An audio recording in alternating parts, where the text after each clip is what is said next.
สบายดีมื้อนี้เราจะมารีวิวไมค์ยี่ห้อสุดโบย่ารุ่น FM1 สั่งมาจากช้อปปี้เวียดนามสดๆร้อนๆราคาประมาณ500,000 ดง ราคาประมาณ500,000 ดงเราจะมาแกะกล่องมือข้างในกันเลยว่ามันจะเป็นยังไงมาจะมาแกะกล่องกันเลย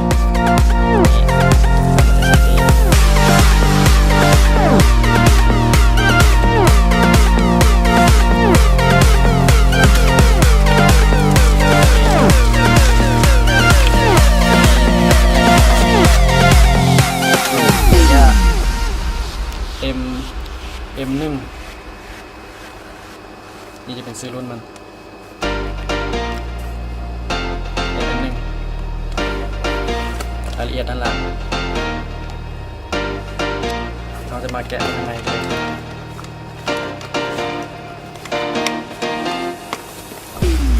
แน่นพอสมควร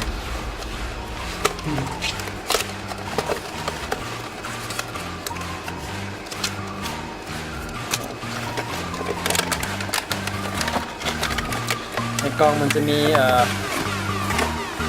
ใบรับประกันของร้านนี่ใบรับประกันของร้านแล้วจะมีคู่มือโบย่า M1 ไปแล้วยังมีบูเบิร์ตจะมีไมค์โบย่าจะมีกันลมไมค์ครับโบย่าM1รุ่นนี้เหมาะสำหรับคนที่มักถ่ายวิดีโอและมีเสียงลมรบกวนเวลาถ่ายตัวนี้มันจะมีเป็นฟองน้ำแล้วก็เป็นคนช่วยกันเสียงลมได้จะแก้ให้เบิ่งเลย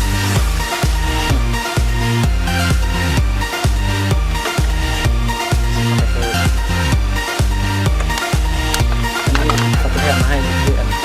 จับไมค์จะมีเป็นอันนี้จะเป็นการแทกเวลาที่ใช้กล้อง DSLR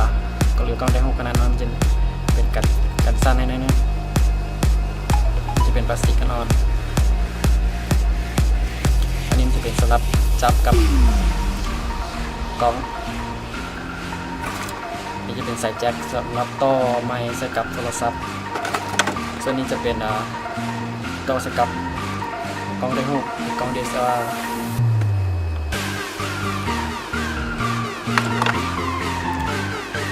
ต่อแบบนี้เลยอันนี้มันจะแถมถุงใส่อุปกรณ์มาให้ยี่ห้อแบรนด์โบย่าที่จะเขียนคำว่าโบย่าเป็นถุงมีผลเวทตั้งมาจากช้อปปี้เวียดนามราคา500,000 ดงกันประมาณนี้คลิปต่อไปเขาจะมารีวิวเสียงของมันให้ฟัง